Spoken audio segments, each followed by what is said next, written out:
Hi, I'm E.D. Lewis, and welcome back to my channel, and welcome back to episode 3 in my Botanical Gothic series. So today, we're going to visit a novella that came out not too long ago. Let's see. When did 2024? So not too long ago. So it was last year. This is Graveyard Shift by M.L. Rio. It's kind of a disturbing little cover there if you can see the picture. I may pop up a more clean-cut version on the screen. So, I'm not really sure how to talk about this one and what it's about. So I'm gonna go ahead and read the back for you for this one. So it says, 5 night shift workers, an ancient cemetery, an open grave. Every night, in the college's ancient cemetery, 5 people cross paths as they work the late shift. A bartender, a rideshare driver, which is kind of like Uber Lyft, a hotel receptionist, an unofficial steward of the derelict church that looms over them, and the editor-in-chief of the college paper, always in search of a story. One dark October evening, in the defunct churchyard, they find a hole that wasn't there before, a fresh open grave where no grave should be. But who dug it, and for whom? Atmospheric and eerie, with the ensemble cast her fans love and a delightful, familiar, academic backdrop, Graveyard Shift is a modern Gothic tale of If We Were Villains author M.L. Rio's imitable style. I think that sums it up pretty well without giving too much away. I'm going to try to avoid spoilers. This is a really short one. And I actually started this at the end of Old School April, but I really didn't get much read. My reading was starting to taper off. My reading has been tapering off quite a bit, so I've been, I'm actually reading a book right now, but I'm reading it kind of slowly. Recuperating from all the energy that I spent during last month. But this one's kind of a slow burn. It's not, like I said, it's not very long. It's only... The story ends on page 108, yeah, so it's not that long. And like I said, it's a slow burn. It's more of a story that takes place in the background. It's like the behind-the-scenes story and not where the main action is. So, these group of people, I don't know really call them friends because they're not really friends. They gather and they smoke and they just kind of talk and stuff, and they're kind of from all walks of life, and they find this mysterious hole dug. And, there's really not a lot that happens.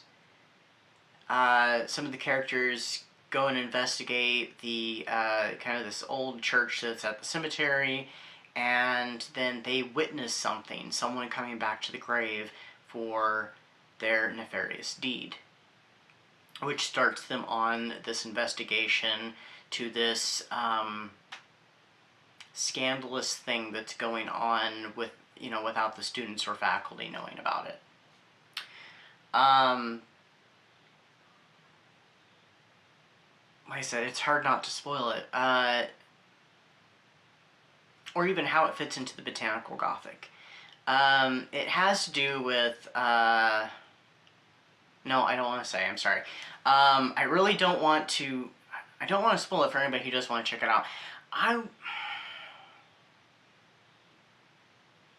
feel like with this book, it should have been longer, for one, and should have had the main action going on during the story and not, like, referred back to. It's, like, a lot of the stuff's already happened, and it's little things that's just kind of, hints, and then it all ties up in a big bow at the end of the story with what they find out.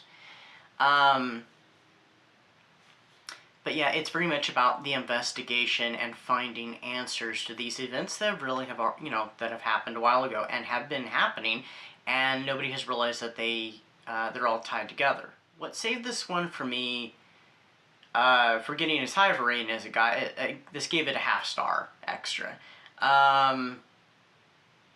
was the characters. How we get to know these characters a bit, and it shifts focus throughout the story. Not all the characters are fully fleshed out, but with the short amount of time that we have, a lot of the characters, we learn quite a bit about them, and some of them are a bit dynamic. They do change a little bit throughout the story, due to, especially one character in particular, Edie. She goes through a bit of a change. And also, there's another character in here, kind of goes through a bit of a change. Tamar. She goes through a change too. So we do have that, and that's what gave me that half star up. So I only gave this one 3.5 stars. It was not my favorite. To be honest, I'm probably not going to keep this one in my library. Like I said, not a lot really happens. The characters are more or less what saved it for me, because it was slow. And I don't mind slow burn stories, I don't, but when really nothing happens and like the main action has already transpired, I feel like, okay, why are we only getting, I don't know. I think very much it is a character story, and there's nothing wrong with a character story, but I feel like there still should have been some meat to this one, if you want to call it that. So that's my thoughts on Graveyard Shift. It's kind of a short review, but I don't have a lot to say without spoiling it. There is, unfortunately, some stuff that happens with animals. Like there's that rat on the cover, which honestly, I thought it was a mouse when I first got the book. And you can kind of see where it fits into the Botanical Gothic with this cover, hint, hint.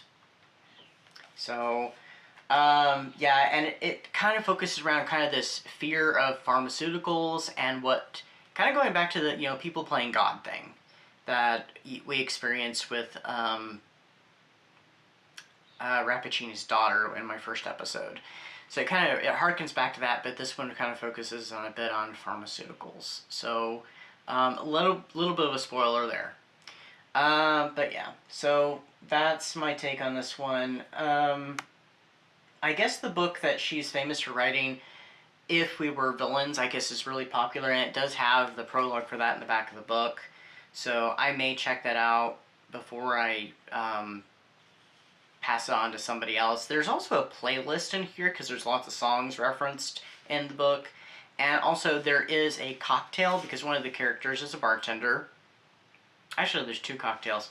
And this one cocktail plays a pivotal role in the story. So it does have that, and I mean, it has a lot of different alcohol. Well, it has at least 3 alcohols in it, and it has bitters and garnish, so I mean. And then there's another one, absinthe, grape juice, and some stuff in it too. That sounds interesting. I hope everybody's having a good spring. It's actually kind of warm here after we had a bunch of rain. So, it's even kind of warm here in the library, so I have the door open today. Hopefully let in some cool air. But yeah, if you're in an area that is experiencing some heat, I hope you're staying cool. And if you're in an area that's really cool, I hope you're staying warm. But yeah, so that's what I got for you. Until next time, stay safe, stay spooky, and I'll see you then. Bye-bye.